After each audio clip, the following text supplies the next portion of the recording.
Hi. I just wanted to reach out and have you listen to this video to introduce myself and to thank you for booking a call.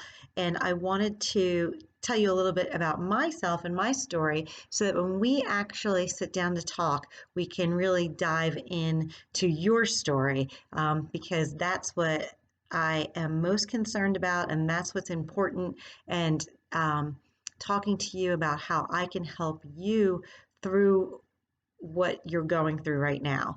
And I know from personal experience, firsthand experience, how absolutely terrifying it is to really know in your gut that you need a divorce and that it's finally come to this, and how heartbreaking that is.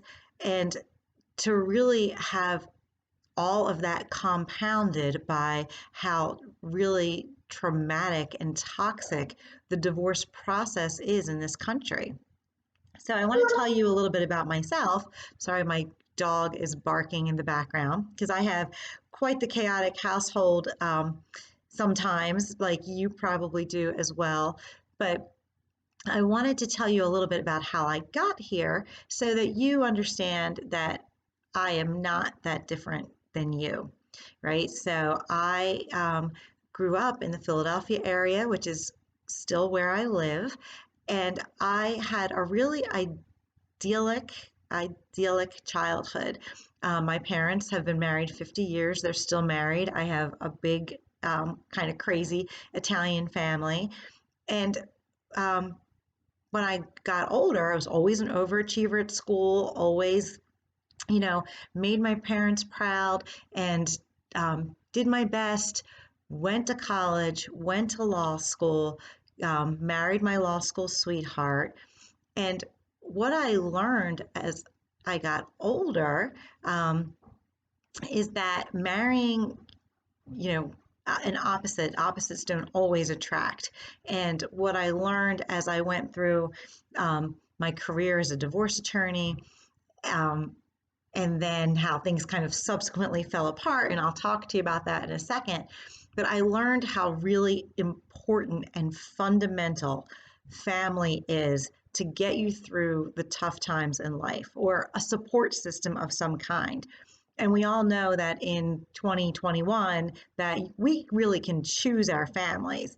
But we get married, we build a family, and ideally, you live happily ever after, but we all know that that is not the case for a full 50% of marriages in the United States. So what happened with me is that I married my law school sweetheart.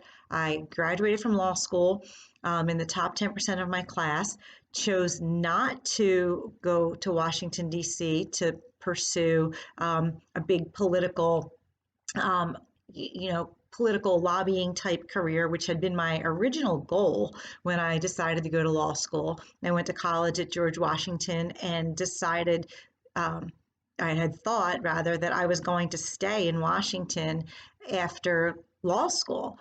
But because my family is in the Philadelphia area and I had fallen in love and was going to get married, I knew that I didn't want to move away from them. So I decided to stay local, and I followed, instead of like the big ticket money job, I went into family law because even back then in my 20s, I felt this calling to really help people who I felt were struggling. And so I went into family law thinking that I would have the opportunity to really help these families and really, most importantly, help their children kind of be spared the trauma of divorce.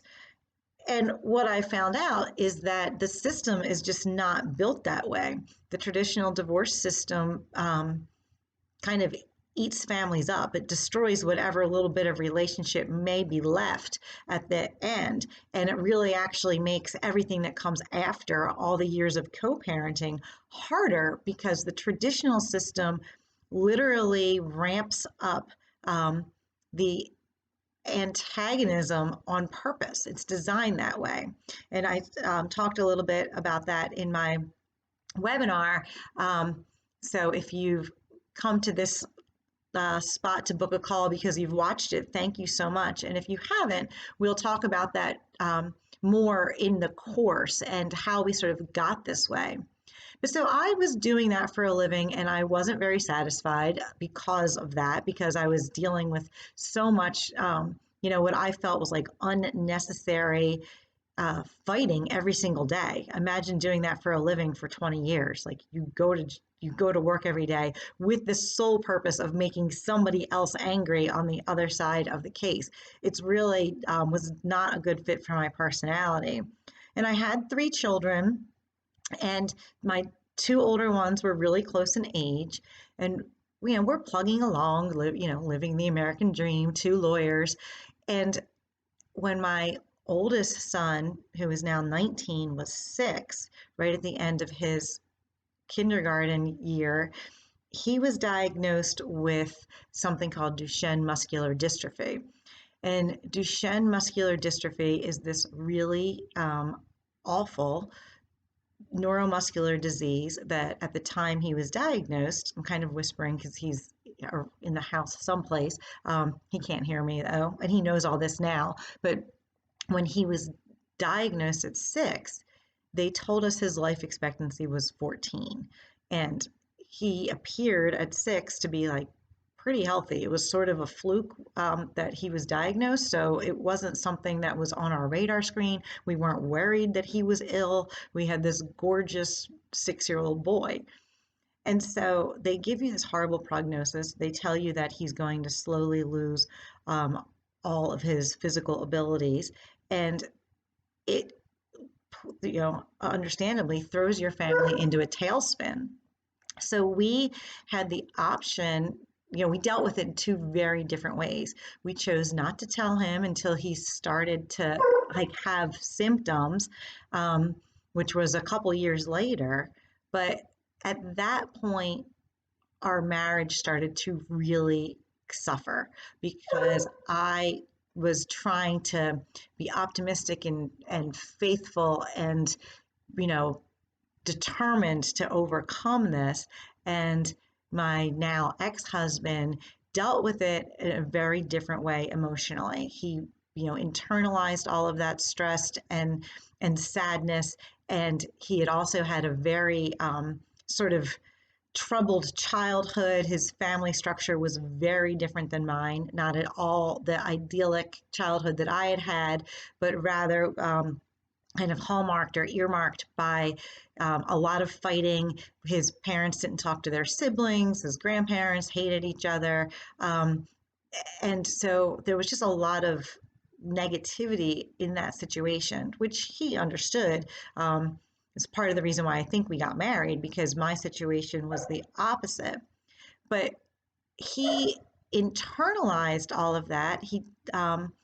And towards the end of our marriage, it got to the point where, we just were unable to connect on any level.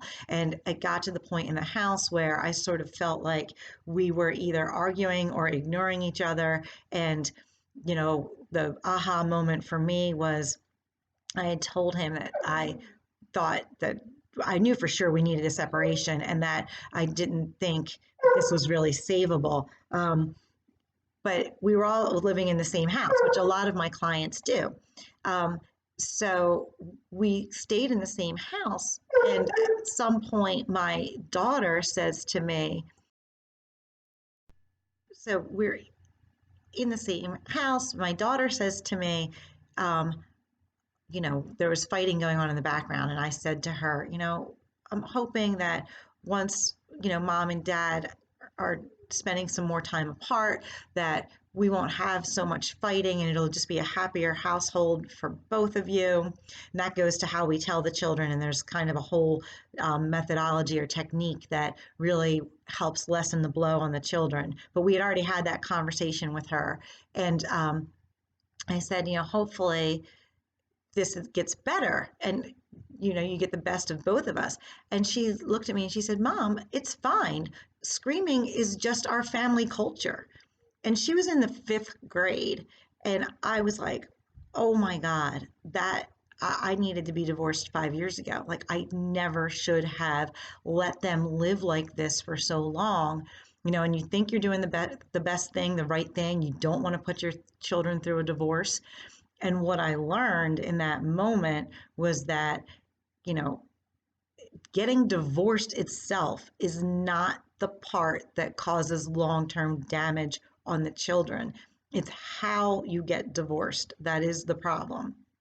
And so we forged ahead. We went through a traditional horrible divorce where my ex-husband told me he couldn't believe anything I said, even though I had been doing this for 18 years at the time, and certainly knew how our divorce was going to go. And I, wrote up all the paperwork and said, we could just, we'll just do this. And he said, absolutely not. He hired a lawyer. We had to go through the whole entire process. It took 18 months, and that was 18 months from the time I filed, and we had been separated for a year prior to that, living in the same house. So it was atrocious. And of course, at the end of all that, he ended up, by the judge's decision, having to pay me more money than what I had said I would take at the beginning of the process, because he made far more than I did, because I was only working part-time. I was primarily a stay-at-home mom. And so imagine how that ramps up the anger and the resentment. Like, now you're doubly burned. You're paying more than you thought you should have, or you're more than you maybe needed to, and you're out all these legal fees, and you're out all this time. And so after that, I gave up, or actually sort of during the process of that, I gave up my traditional law practice because my older son was getting sicker. He was losing his ability to walk.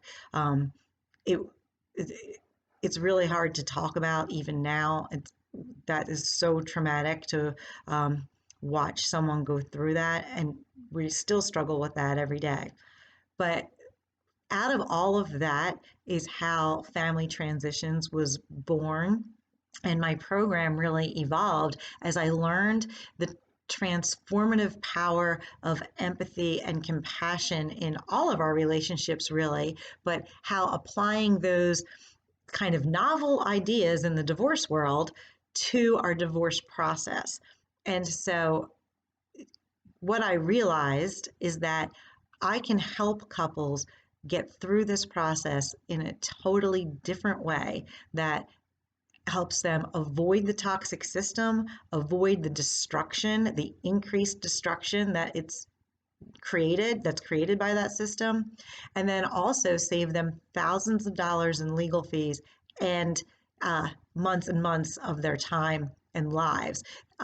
The emotional cost savings is invaluable.